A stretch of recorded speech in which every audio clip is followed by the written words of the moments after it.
Hello दोस्तों, आज की हमारी कहानी है जहाँ चाह वहाँ राह। तो चलो शुरू करते हैं। शहर के एक बड़े म्यूजियम के बेसमेंट में बहुत सारी पेंटिंग्स रखी हुई थी। ये वे पेंटिंग्स थी जिन्हें प्रदर्शनी कक्ष में स्थान नहीं मिला था। लंबे समय से बेसमेंट में पड़ी इन पेंटिंग्स पर मकड़ियों ने जाला बना रखा था। बेसमेंट के कोने में पड़ी एक पेंटिंग पर एक मकड़ी ने बड़ी ही मेहनत से बड़ा सा जाला बुना हुआ था। वह उसका घर था और वह उसके लिए दुनिया की सबसे प्यारी चीज थी। वह उसका विशेष रूप से ख्याल रखा करती थी।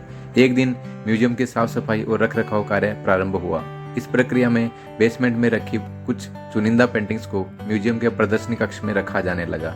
यह देख म्यूजियम के बेसमेंट में रहने वाली कई मकड़ियां अपना जाला छोड़कर दूसरी जगह चली गई, लेकिन कोने की पेंटिंग्स की मकड़ी ने अपना जाला नहीं छोड़ा। उसने सोचा कि सभी पेंटिंग्स को तो प्रदर्शनी कक्ष में नहीं ले जाया जाएगा, हो सकता है इस पेंटिंग्स को भी न ले जाया जाए। कुछ समय बीतने के बाद बेसमेंट से और अधिक पेंटिंग्स उठाई जाने लगी, लेकिन तब भी मकड़ी ने सोचा कि ये मेरे रहने की सबसे अच्छी जगह है, इससे बेहतर जगह मुझे कहाँ मिल पाएगी। वह अपना घर छोड़ने को तैयार नहीं थी, इसलिए उसने अपना जाला नहीं छोड़ा।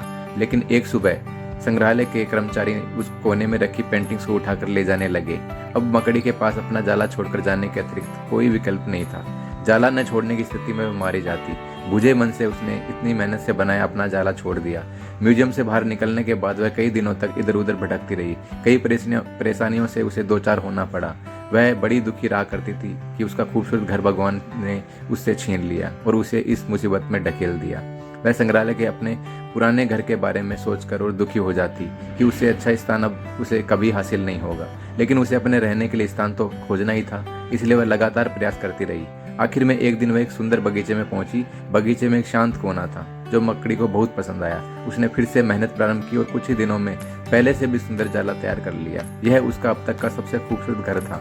अब वह खुश थी कि जो हुआ अच्छा ही हुआ, अन्यथा वह इतने सुंदर स्थान पर इतने सुंदर घर में कभी नहीं रह पाती। अब वह खुशी खुशी वहाँ रहने लगी।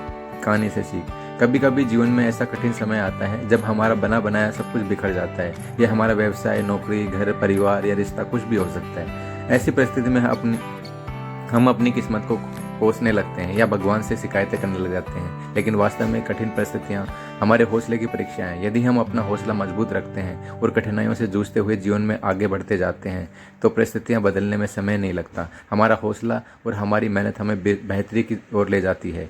ये बात बिल्कुल सही है। अगर हौसला है तो बार बार बिखरने के बाद भी आसमान की बुलंदियों को छुआ जा सकता है।